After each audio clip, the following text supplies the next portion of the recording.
getting into the obvious for me, man, what shook me a little bit today, well, a lot this week, was the Charlie Kirk deal. Oh And God.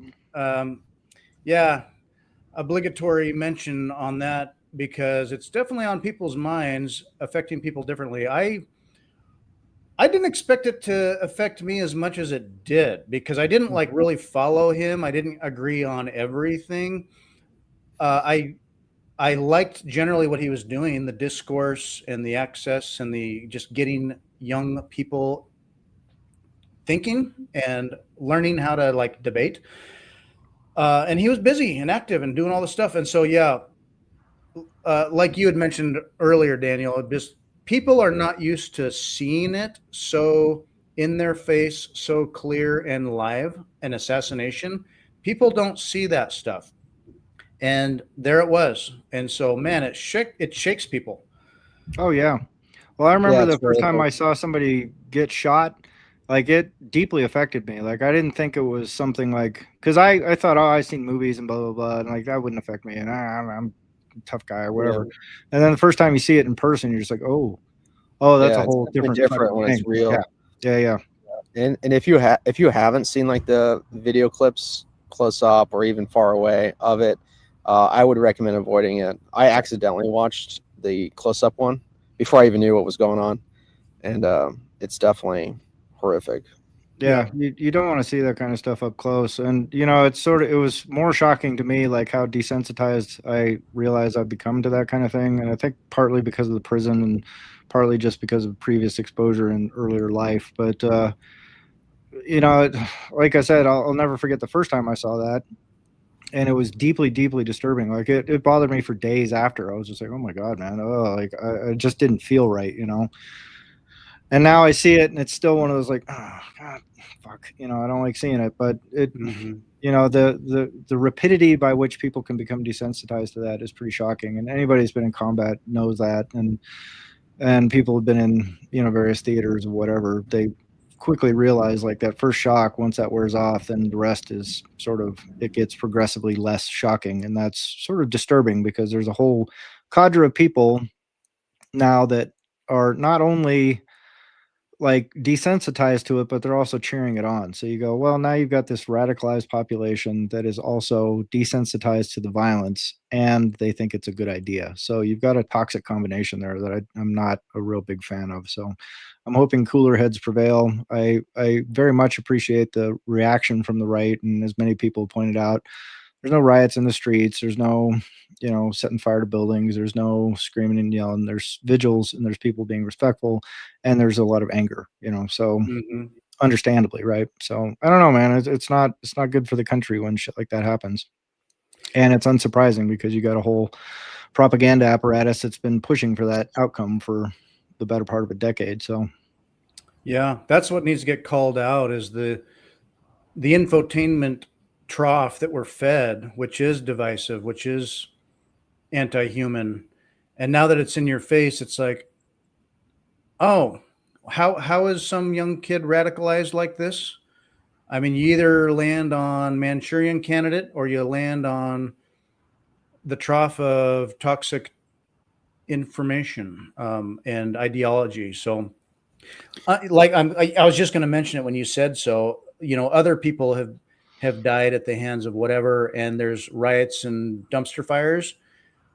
Uh, I think it was a major turning point in a long-term permanent shift in American psyche, but we're not burning shit up.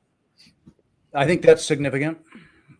What are your thoughts on those folks celebrating it?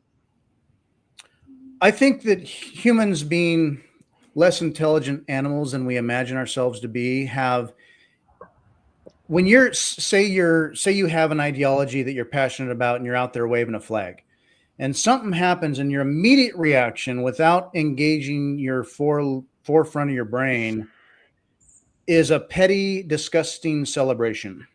I think hopefully if they have a soul with time, they're like, oh, yeah, like murder's not good. Free speech can be done. If they can't, I mean, so I don't, I try, I mean, I hate to say it. I try not to judge too harshly people that immediately are like, yeah. Um, I think it's a stupid gut reaction that hopefully they reconcile with reflection. There are people that I think it reveals their nature it, if that's their reaction. yeah, unfortunately, directionally, it's potentially a very deep void in their soul. And it reveals even more if they act on it and in the way that they're posting on social media and advertising that the celebration, right? Yeah. Like if their initial reaction was celebratory and then they go a step further and make it public. I mean, that's just wild. That's wild take to me. And there's wild takes on the whole incident in general. I've tried to avoid a lot of that on the because media. I mean, it's a great big coalition of retards in the world right now, and the loudest retards are, I mean, like, they're the ones that get to the top of the algorithm, right? So, Chase Hunter put out a great video. I just posted it on the MicroSeed Twitter feed. But he points out something that I think is very salient, and he does it in a great job. He's a lot more eloquent and succinct than I've ever been on the same topic. But these are levers of power, and people are pulling levers of power. And the people pulling the levers don't give a shit about any of us or what we're doing or what we're mad about or not mad about or who we're killing or how many of the other farm animals we kill. It all works out in their favor. And all they're doing is shuffling resources right now. They're trying to shuffle resources. And so the way the farm animals react to that, I think, is very telling. But it goes without saying, I would think, that it's almost inevitable now that there's going to be a right-wing reaction. There's going to be some right-wing guy who said, enough's enough. I'm going to go take matters into my own hand.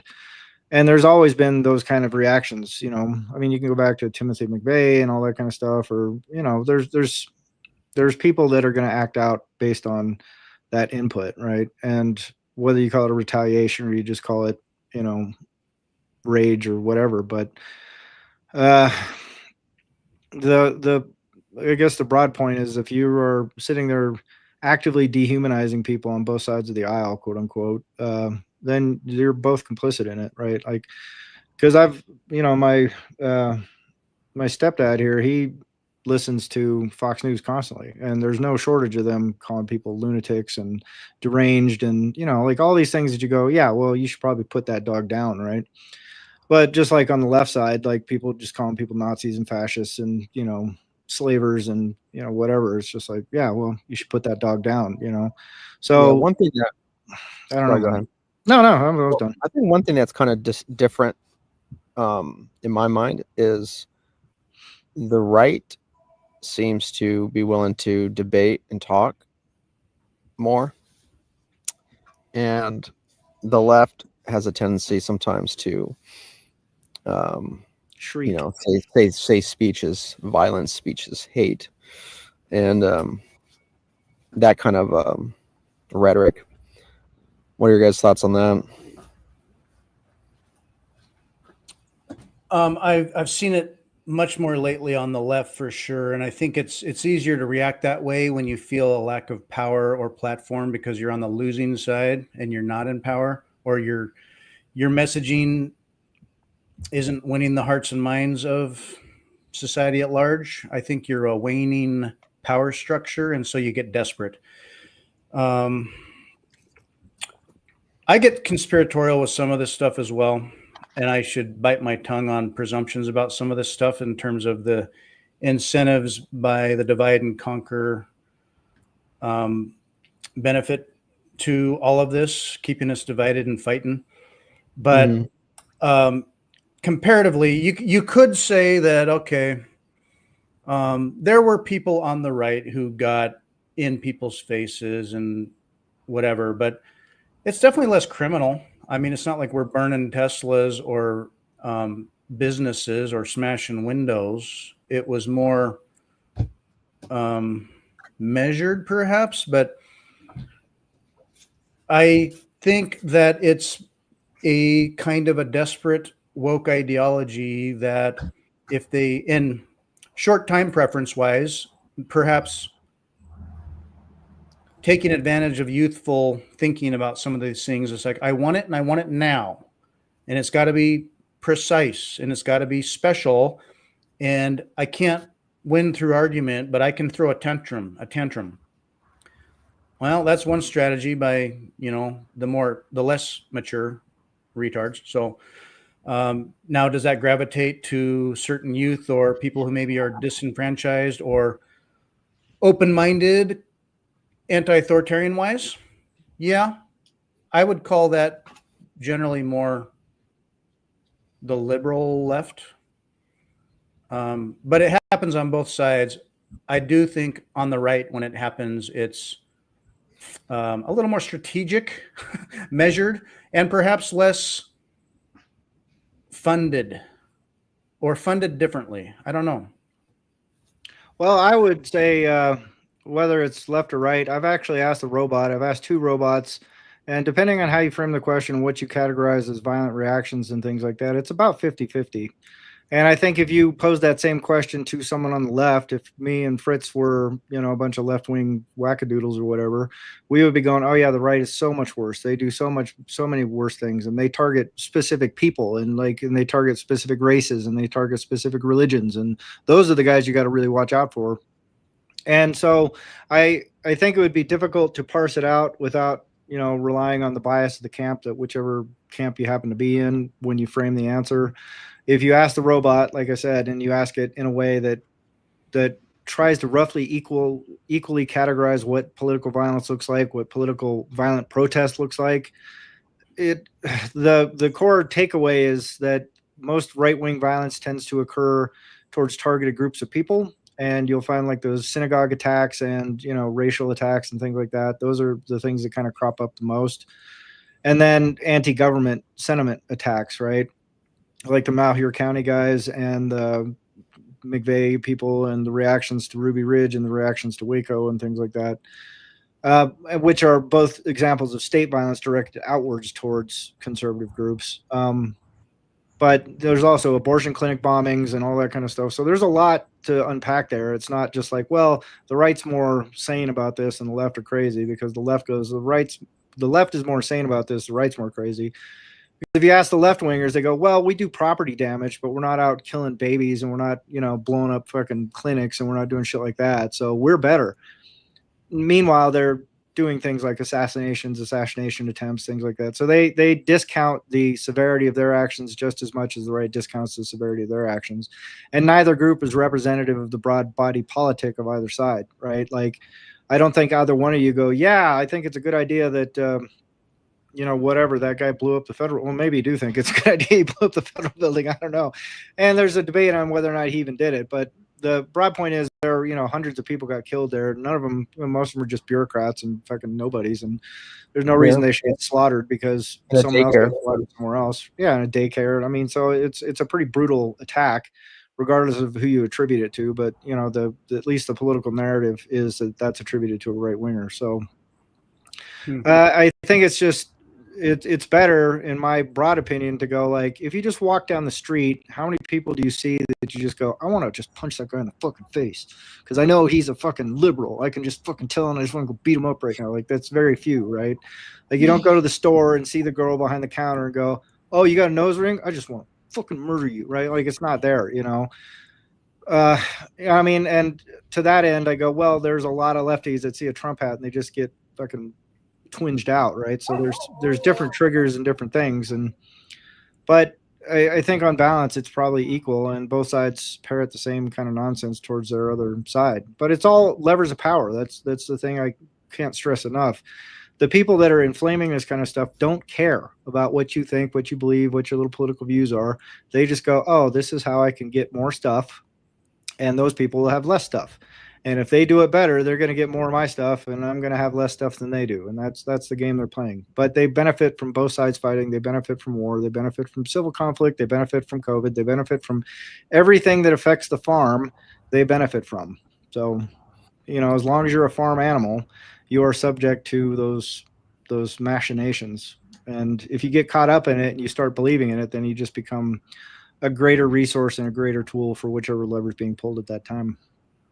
Yeah, when I look at these big events, it's like they either directly benefit a big power play move toward, say, war, lockdown, control, banking, whatever, money, or they collaterally just divide people that could be having good discussions or uniting around things. So it's like divide and conquer kind of a thing is what I see happening. And it's, I mean, all it would take, what I'd hate to see happen is like, on the other side, something violent happen, that it could go back and forth. And then it pushes people toward, you know what, the time for talk is over. I mean, we're feeling it in a way, but what I mean, I don't know what a civil war would be like. It'd be like a cold, pathetic civil war, but that psychologically, we're kind of distracted and spent on this. While meanwhile, there aren't enough nodes running Bitcoin. So fight over the nodes. Meanwhile, you don't have enough nodes. So, Well, what do you think, Travis? What software do you run though for running a node? You want to go? You want to go right into the dragon's nest? I'm just kidding. No, I'm just kidding. We don't have to talk about that. What was your question? What do I think about what?